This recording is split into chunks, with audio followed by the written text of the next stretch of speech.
There is no feeling as powerful than the feeling of maybe. A maybe is filled with dreams, hopes and expectations. It's that little voice that's there for a millisecond, whispering in our ears. Maybe the cute girl who smiles at me is the one. Maybe if I hit snooze, I still wake up early and have the best morning. Maybe my boss will recognize my brilliance and give me more money. With these thoughts, our brain releases dopamine, the chemical that gives us motivation and drive. Our brain doesn't actually need us to do anything to get that reward. Just daydreaming already gives us a dopamine hit. Like when you imagine crushing your homework, giving perfect presentations, getting straight A's, or telling that one special person that you like them, all without moving a single muscle. In your head, you're a hero, waving to the crowd, celebrated for the amazing person that you are. In real life, we're just lying in bed, doom scrolling on our phones. This is why endless maybes feel so good. The brain celebrates as if we already made it. Just picturing yourself crushing it in the future is enough for the brain to go, "Congratulations, pop the champagne, here's your dopamine," even though we haven't moved a single muscle. How is our brain able to trick us with such illusions, making us act so irrational? This is where it gets tricky, because dopamine doesn't care about reality. It celebrates possibilities, not outcomes. Outcomes are celebrated by endorphins and serotonins.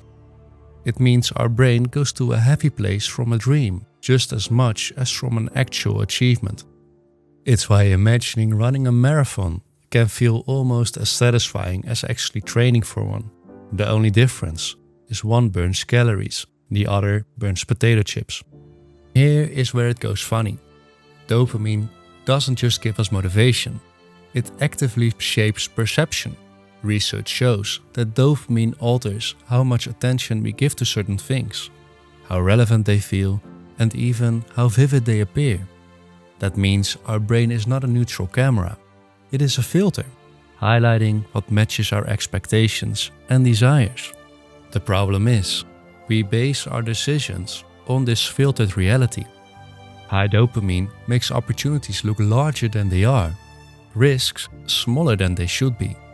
Low dopamine does the opposite, making the same world look flat, dull, and without options. Psychologists have even found that depressed people with low dopamine literally perceive less contrast and perceive more gray colors. This is where rationality becomes complicated. We like to think we make choices based on facts, but in truth, we make them inside a reality that our brain has already edited for us. Our rational decisions are never fully rational. They are built on a version of the world that our chemistry allows us to see. To understand why dopamine has so much power, we need to look back at our ancestors. For our ancestors, survival was never guaranteed.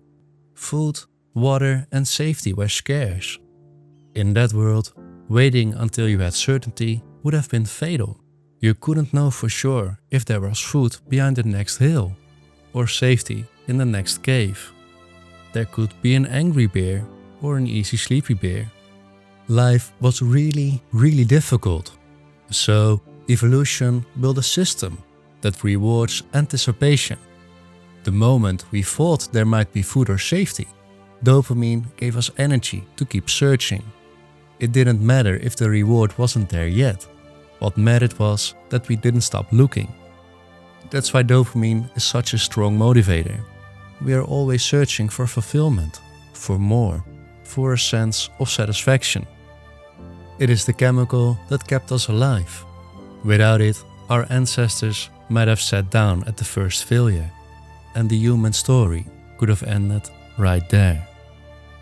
The same system that once pushed us to survival now pushes us to chase possibilities, dreams, and endless maybes. In the past, this was life-saving. Today, the same circuit can keep us scrolling for hours, chasing likes, or waiting for that one text message. Our brain treats notification almost the same way. It once treated the sound of running water in a desert. They both signal, maybe there's something good here, don't stop and keep checking. This is why maybe feels so powerful. It is wired into us as deeply as hunger and thirst. But unlike hunger, maybe doesn't end with satisfaction. It can stretch on forever, fueling hope, feeding frustration, and keeping us stuck in possibilities that never become reality. And that's the trap, because our brain rewards the possibility almost as much as reality. In fact, dopamine often speaks louder than serotonin or endorphins, the chemicals that bring real satisfaction once something is achieved. The promise shines brighter than the outcome, and so our brain sells us the dream better than the result. That's why a real celebration can sometimes feel less exciting than expected. It also gives us a very good excuse to do nothing. The reality in our brain is far better than real life. Thanks to dopamine, we already have the perfect partner. We eat sushi every day, and we are successful beyond measure. So don't be too harsh on yourself or the people who carry high hopes. They are having a party, just not in real life. This is why maybe is both sweet and dangerous. Sweet because it gives us hope and energy. It moves us forward. Dangerous because we become vulnerable to disappointment. Nothing in reality can compete with the dreams in our brain. Maybes can also be seen as dreams, or as something important as hope. Hope is not only a trick of dopamine. Psychologically, hope gives meaning to pain.